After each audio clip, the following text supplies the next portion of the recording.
I'm Jessie Spano, and I'm so excited to bring you the stripped-out news brief for today's top stories. No sides, all facts. Let's dive in, shall we? Welcome to the Stripped Out News Daily Podcast. Before we dive in, I wanted to let you know the Stripped Out News storefront is open and ready for business. If you want to support the project and get some premium gear, head over to strippedoutnews.com/merch. The vault is open. Tuesday, June 23rd, 2026. From Iran tensions, Prime Day deals, a Cisco lawsuit end, and Trump health reports. Let's go. Canada and Australia have finalized a significant agreement for advanced over-the-horizon radar technology. This deal, valued at approximately $1.8 billion USD or $2.5 billion, aims to bolster Canada's military presence in the Arctic. The radar system is designed to provide extensive early warning coverage, stretching from the Canada-United States border deep into the Arctic region. This move is part of Canada's broader strategy to enhance its surveillance capabilities in the strategically important Northern Territories. The technology, developed by Australia, offers long-range detection over vast distances. This acquisition represents a substantial investment in Canada's defense infrastructure. It is expected to improve national security by providing comprehensive monitoring of activity across Canada's northern frontier. The implementation of this system will likely enhance situational awareness for the Canadian military in its Arctic operations. Recent reports have brought President Donald Trump's health and behavior into focus. In April, an individual identified as a 79-year-old man reportedly sought access to retatrutide, an experimental weight loss drug. This drug has not yet received approval from the U.S. Food and Drug Administration, and access was allegedly pursued via a compassionate use program, typically for life-threatening conditions. Sources have indicated that this individual may have been President Trump. Separately, Republican insider William Crystal has offered observations on the 80-year-old president. Crystal stated that the president appears more willful and erratic than before, noting an increase in self-indulgence and narcissism. He suggested that a sense of impending mortality seems to be making the commander-in-chief more unhinged. Crystal also highlighted the presence of several younger officials in key roles within the administration. These include the Acting Director of National Intelligence, the White House Deputy Chief of Staff, the Secretary of Defense, the Secretary of Homeland Security, the FBI Director, the Acting Attorney General, and the Office of Management and Budget Director, many of whom are in their 30s and 40s. These combined reports are raising questions among some analysts about the president's governing capacity and the potential influence of his younger staff. The discussions underscore ongoing scrutiny regarding the president's health and its broader implications for the administration. President Trump has taken an unusual step in the South Carolina Republican gubernatorial primary runoff. He has issued a dual endorsement, publicly backing both Lieutenant Governor Pamela Yvette and Attorney General Alan Wilson. This runoff election, which will determine the Republican nominee for governor, is set to occur on Tuesday. The decision to endorse both candidates represents a shift from the typical practice of supporting a single candidate in a primary contest. This new approach follows a series of previous gubernatorial Republican primaries, where candidates endorsed by the president did not secure their party's nomination. A strategy is seen by some as an effort to ensure that a candidate favored by the president ultimately emerges victorious from the primary. It also aims to maintain the president's influence in these key state-level races. The results of this South Carolina runoff will likely offer insights into the effectiveness of such a dual endorsement strategy. A federal judge recently issued a significant ruling concerning the Supplemental Nutrition Assistance Program, widely known as SNAP. The decision struck down several state pilot programs that aim to restrict the types of food items recipients could purchase with their benefits. Essentially, these state-level initiatives sought to prevent the use of SNAP funds for foods they deemed unhealthy. However, the judge's ruling ensures that SNAP recipients will continue to have broad discretion over their food choices, aligning with existing federal guidelines. This means states cannot currently enforce limitations on specific food categories for those using the program. The ruling was handed down on Monday, June 23, 2026. This development maintains the status quo regarding food eligibility within the SNAP program. Separately, it's been noted that states faced a substantial financial burden, having to replace over $320 million in stolen SNAP benefits between October 2022 and December 2024. This ruling underscores the ongoing debate surrounding public assistance programs and the scope of their benefit usage. States across the nation are facing ongoing challenges with fraud impacting public funds. A particular tool, already developed and accessible, has been identified as a significant resource in combating these financial losses. This mechanism is designed to detect and prevent various fraudulent activities within state-administered programs, ensuring greater integrity in public spending. Its implementation could lead to substantial savings, with estimates suggesting tens of billions of dollars could be recovered or prevented from being lost. The simplicity and immediate availability of the solution means states do not need to invest in new development. Instead, they can integrate an existing system to enhance fiscal responsibility and protect taxpayer money. This anti-fraud measure offers a direct path for governments to improve financial oversight. The potential for such considerable financial benefits may prompt state administrations to evaluate and adopt this readily available tool to secure public funds. A new federal lawsuit has been filed alleging that several gas station companies across California are involved in an illegal conspiracy to inflate fuel prices. This legal action claims these companies are using advanced artificial intelligence software to achieve this.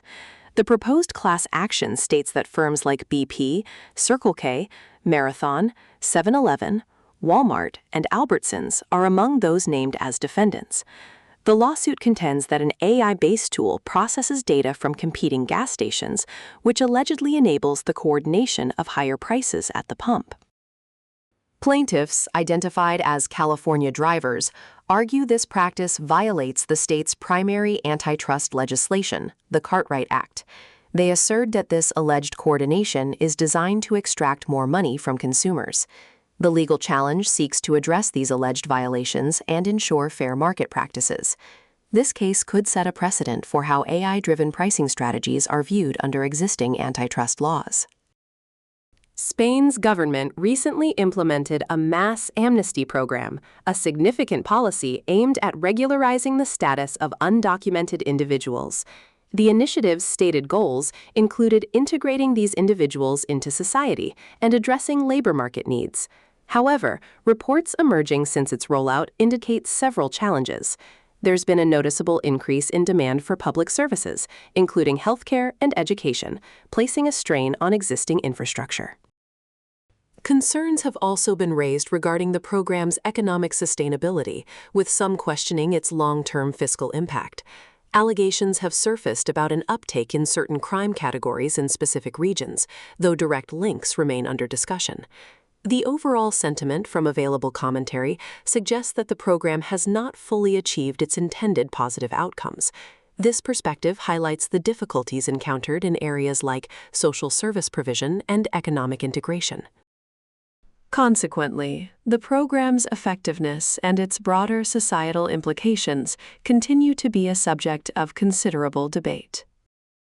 California state government employees are reportedly considering a significant departure from their roles.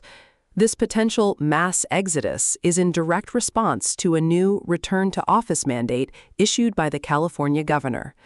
The directive requires state workers to transition back to in-person work, moving away from the remote arrangements many have utilized. Employees are asserting that they have maintained high levels of efficiency and productivity while working remotely. They argue that their ability to perform their jobs effectively has not been compromised by working outside of traditional office environments. The workers' claims suggest a belief that the mandate is unnecessary given their demonstrated remote work capabilities. This situation highlights a growing tension between government policy and employee preferences for flexible work. A large-scale departure of state employees could lead to considerable challenges for state services and operations. It could result in staffing shortages and potential disruptions to public administration across California. The U.S. Supreme Court has concluded a long-running lawsuit against Cisco Systems. This case centered on allegations that the tech firm aided the Chinese government in persecuting members of the Falun Gong spiritual movement. The lawsuit, initially filed in 2011, claimed the company developed technology specifically designed to surveil and track Falun Gong practitioners in China. This technology was allegedly provided to the Chinese government, facilitating human rights abuses. The legal challenge was brought under the Alien Tort Statute, an 18th-century law historically used for international human rights claims. A lower court had previously allowed the suit to advance, but the Supreme Court's 6-3 decision reversed that ruling. The justices rejected the plaintiff's attempts to hold the company and 2 former executives liable. This outcome further limits the application of the Alien Tort Statute, particularly concerning corporate responsibility for alleged human rights violations abroad. The decision could impact how future lawsuits address corporate complicity in international abuses. The U.S. Supreme Court has denied a Texas death row inmate's claim of intellectual disability.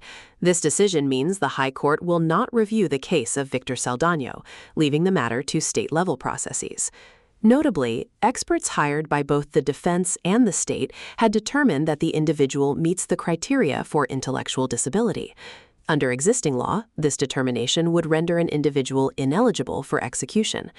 Attorneys and experts for both sides have indicated that this evidence warrants presentation to a state criminal appeals court. However, the Supreme Court's denial of a hearing means that a federal review of this expert consensus will not take place. Consequently, the inmate's execution could proceed without further federal intervention. His legal team may now explore other avenues within the state's judicial system to present the evidence of intellectual disability. New survey data indicates that a significant majority of Americans are concerned about their insurance costs. An Axios Ipsos poll, released earlier this week, found that 72% of U.S. adults are either very or somewhat worried about potential increases in their insurance expenses throughout 2026.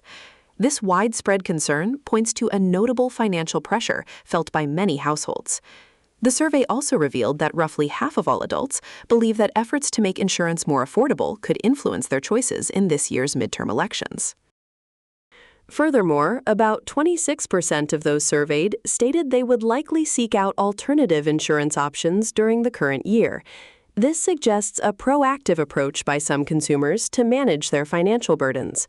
The findings highlight how personal financial concerns, particularly regarding essential costs like insurance, are becoming a central theme in public discourse.